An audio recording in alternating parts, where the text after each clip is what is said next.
Sí hubo una época en que, digamos que el resultado general de una campaña electoral era la construcción de un consenso amplio y se ganaba por grandes diferencias. La realidad, desde hace mucho tiempo, es que se gana muy ajustadamente. Entonces, aquella idea del consenso es algo que ha mutado en dirección al consenso en uno de los polos de una polarización, es decir, una confrontación.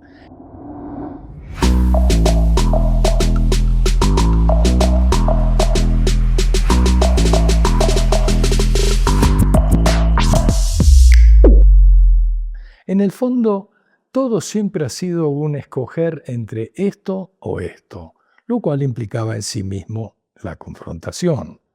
Por eso es tan eficiente el recurso del contraste, del poner claridad sobre qué representa A y qué representa B, sobre qué promete este o qué ha hecho, cuál es la trayectoria de este versus cuál es la trayectoria de este otro. Ese contraste, qué está diciendo, qué está haciendo alguien con respecto a lo que está diciendo o haciendo el otro. O qué está haciendo alguien y qué está diciendo. Es decir, la confrontación, el contraste. Eso produce una polarización. Esa polarización es lo normal en una campaña electoral, particularmente en una campaña electoral contemporánea. Ahora, para que exista claridad en esa confrontación, en esa polarización, antes se tiene que pasar por una fase que es la fase del posicionamiento. ¿Qué es el posicionamiento? Acá tenemos que hacer un poco historia en la comunicación.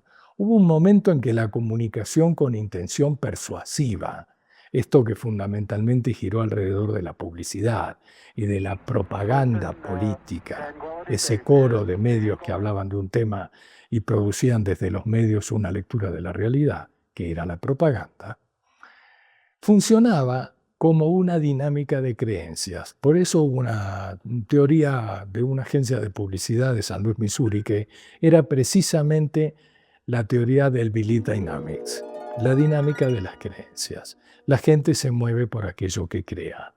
En algún momento esto pasó a tener una lectura más sintética, que fue la lectura del posicionamiento.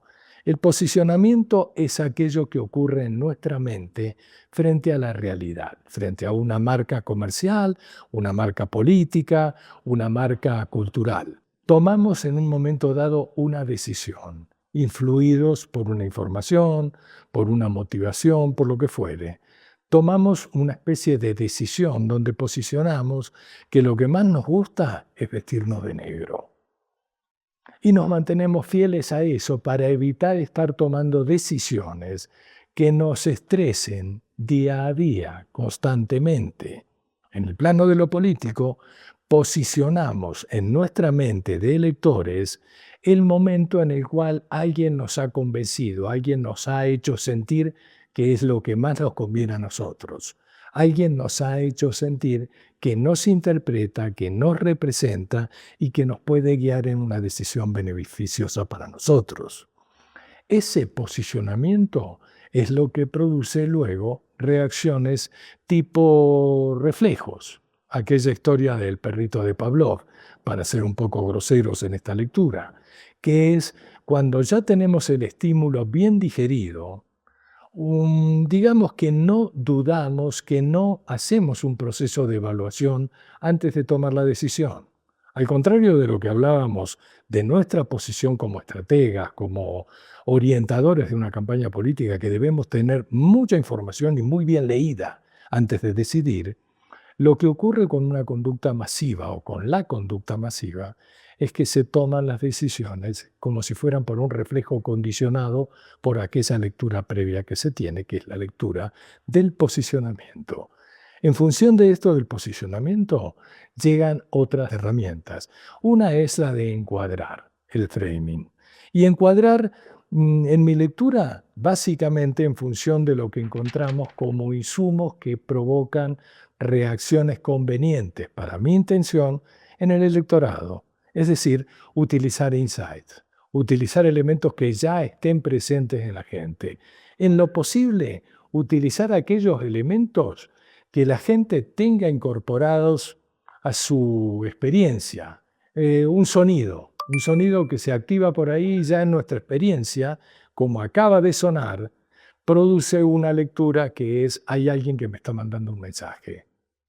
Tomar ese tipo de referentes que ya están incorporados en mi experiencia y ubicarlos para mi lectura del momento, para mi lectura de lo que en el instante presente me va a afectar.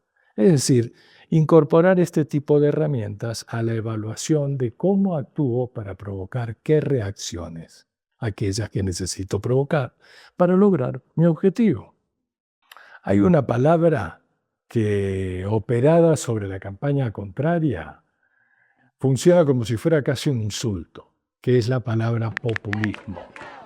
Esa palabra populismo enfrentó una situación muy interesante hace 3 años, que fue el periódico Guardian en Londres, hizo una encuesta donde, trazando dos líneas, un horizonte y una verticalidad, buscaba en 4 campos qué tan populistas eran quienes estaban en la cabeza de los grandes países en ese momento, y ofrecía esa especie de test como algo que se podía implementar en cualquier otro país.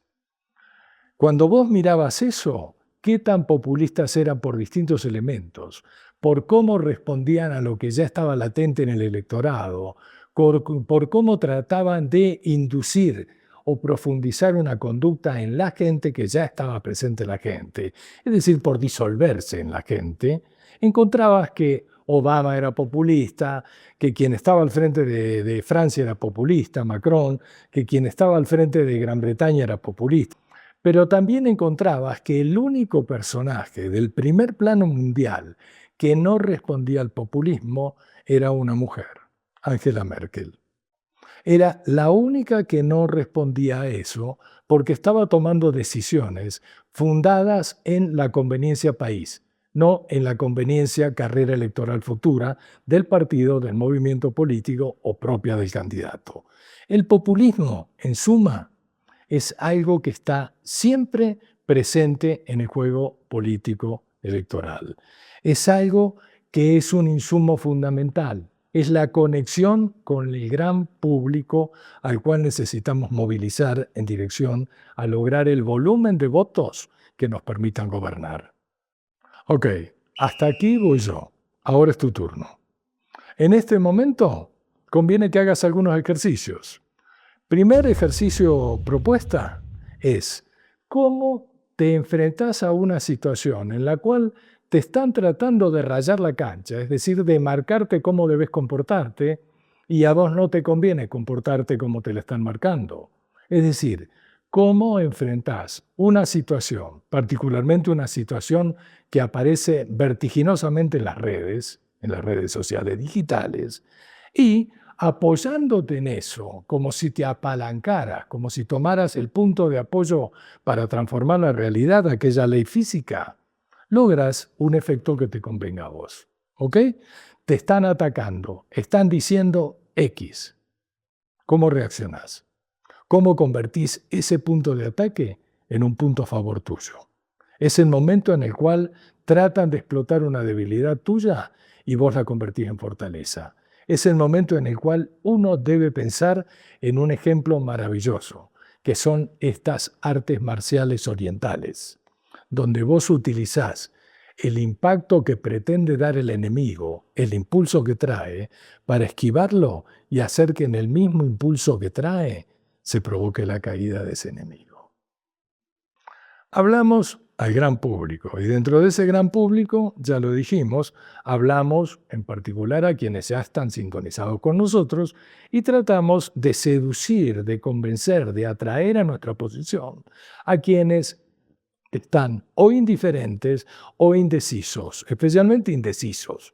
Los no saben, no responden de las famosas encuestas.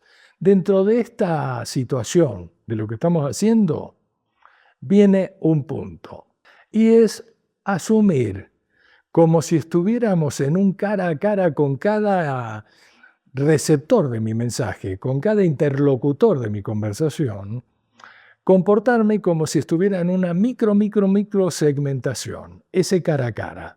Cuando yo estoy frente a una cámara, tengo dos opciones. Una opción que es hablar como si estoy hablando con otra persona y la cámara es testigo. O una opción que es estarle hablando a la cámara permanentemente porque te estoy hablando a vos. Estoy en contacto con vos que me estás mirando. Estoy en contacto con vos que me estás escuchando. Ok, la microsegmentación es como hablar directamente a los ojos. El interlocutor fundamental que tenemos los humanos son los ojos, es la mirada. Y esta microsegmentación, este ir a lo particular, este ir a lo singular, al referirme a los temas, este ir al tema que te interesa, a la singularidad de lectura sobre la realidad que te interesa, que si le estoy hablando a un médico le voy a hablar de la situación de los hospitales, que si le estoy hablando a un enfermo le voy a hablar de las carencias de los hospitales o las nuevas posibilidades de atención que les voy a dar, etcétera, etcétera, es lo que produce una microsegmentación eficiente. No se trata de pretender segmentar todo el electorado, sino de tocar lo relevante para cada parte del electorado que yo necesite sintonizar con mi propuesta. Y la última, el sí y el no. Nunca, o sea, no trates de enganchar a los que no están sintonizados con vos. Sí, trata de sintonizar permanentemente a quienes ya están con vos. Acordate algo, nada es para siempre. Quienes hoy han estado sintonizados con lo que vos planteás, con lo que significás, con lo que producís en su sensibilidad, mañana pueden recibir otro estímulo e irse en otra dirección. Es decir, nada es para siempre. Cultivá aquello que ya estás cultivando. Recordá la vieja tarea del jardinero. Siembra, cultiva para que en algún momento puedas cosechar. Para que haya una flor, tiene que haber un trabajo largo, consistente, lleno, te diría, de amor. Eso es lo que tenés que hacer. Esta es la tarea que tenés por delante. Fue un placer estar en contacto contigo. Chao.